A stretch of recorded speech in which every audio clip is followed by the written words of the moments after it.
يسقط يسقط حكم العسكر. ايوه بنهتف ضد العسكر. يسقط يسقط حكم العسكر.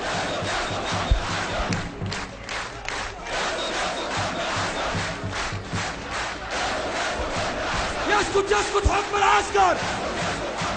يسقط يسقط حكم العسكر. Here demonstrating peacefully. The interim government has a different story, a different narrative. They claim that this is not a peaceful demonstration. They claim that there's elements within this demonstrations that are armed. Again, something we haven't seen, and they've used that as justification for this operation, repeatedly saying this demonstration is a threat to national security. Listen, sounding the alarm that this demonstration needs to be cleared out. But again, as you heard earlier, as you continue to hear this refrain that, you know, we are peaceful, we don't have weapons, and based on what we're seeing from our small vantage point here, again, it's impossible to say what's happening over there. From our small vantage point here, we haven't seen anyone firing weapons, only clubs, batons, and plenty of people working together to put up makeshift barriers, anything to keep security forces away. And Reza, from your vantage point there, and from what I can see, there don't appear to be women and children present. This seems to be all men, and it seems to be quite a slice of Egyptian society as well.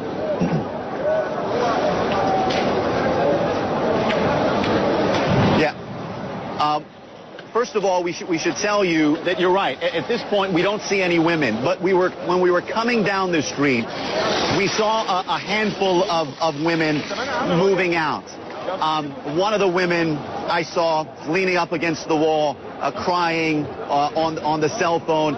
It looks like at least some of the women and the many children who were here have moved to a different location.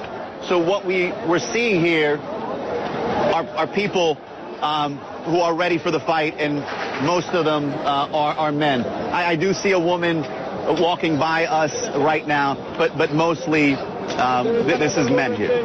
Yeah.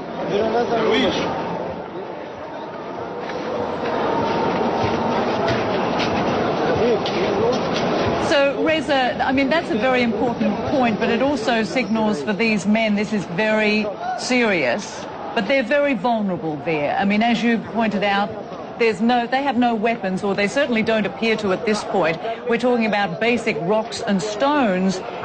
This could end very badly if it continues going in the direction it appears to be going in.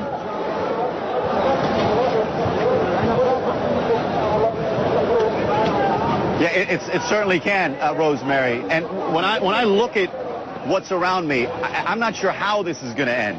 I cannot see a scenario with which security forces are going to move these people out without more people being hurt, without more people being killed. And, you know, I'm not sure what the strategy is for security forces. Obviously, they made a decision to move in today. What was their plan? What does the operation entail? What do they want to accomplish today? Did they really think that they can move these people out? If so, how? These questions are unanswered at this point, but certainly it is clear that an operation is underway and security forces are attempting to do something. But it's not clear what the plan is, and you mentioned that there's a lot of vulnerable people out here. Certainly that's the case. I mean, these people are unarmed. They don't have bulletproof vests. Some of them have helmets. Some of them have gas masks for tear gas. We see bottled vinegar, which some of them use to diffuse the effects of the tear gas. But beyond that, they're sitting here waiting with rocks. Again, this is from our small vantage point here. Sure. Impossible for us to tell what's happening beyond this point. But this is what we're seeing now. And here's a protester. Excuse me, all my friend is killed. Really, all my friend is killed. What is that on your? Whose blood is that? This blood for my friend, and another person I don't know him. But many people is killed. Many people is killed. You see here? Okay. Here. Where? I see today. sometimes I see today no right for that. شفت حاجات النهارده انا مش قادر اوصفها.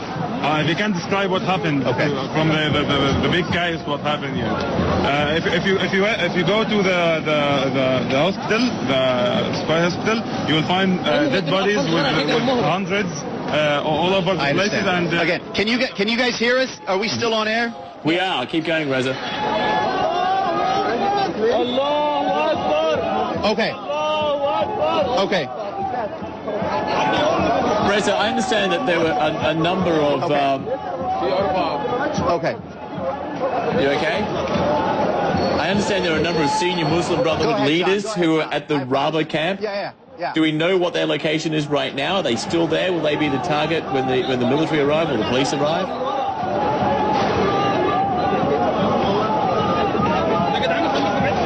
That is correct. At least a number of senior Brotherhood leaders who have warrants out for arrest have been staying at the mosque, at the Raba al-Adawiyya mosque. It's not clear, where they are, but throughout this 6-week-long sit-in, that's where they've been holed up.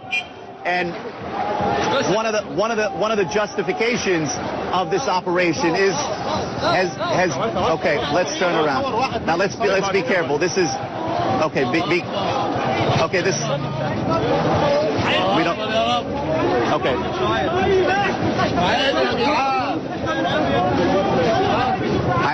You guys, I apologize. That was just too graphic to show on live television. But that appeared to be a victim of one of the clashes. I don't know what his condition was, but he was bandaged in the head, and he looked to be in awful shape. We don't know if he was still alive. He was brought over on a stretcher, and it was just too graphic to show on live television. And this is what witnesses have been describing. A lot of people injured badly, a lot of people killed, and we saw one of them at least with our own eyes. So that's the most stark evidence that this has been a violent morning, and it's very likely that the violence is going to continue. Okay, Reza Sayed there, bringing us the very latest there from the Raba camp. This is the last camp. There were 2 camps which have been established and have been in place for the last 6 weeks. One camp has been cleared out.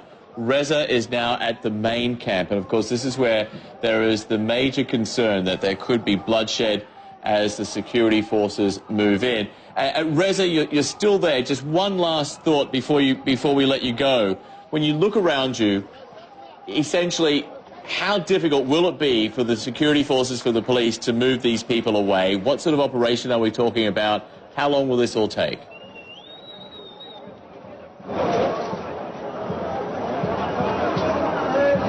John, based on what I'm seeing at this point, I think it's going to be impossible for security forces, at least today, to move these people out. First off, because there's just a lot of them. They're defiant. To move these people out, you're going to need to outnumber them. And it doesn't look like security forces outnumber them. They have the weapons, they have the bulldozers. But my guess is that it's going to be virtually impossible. Reza,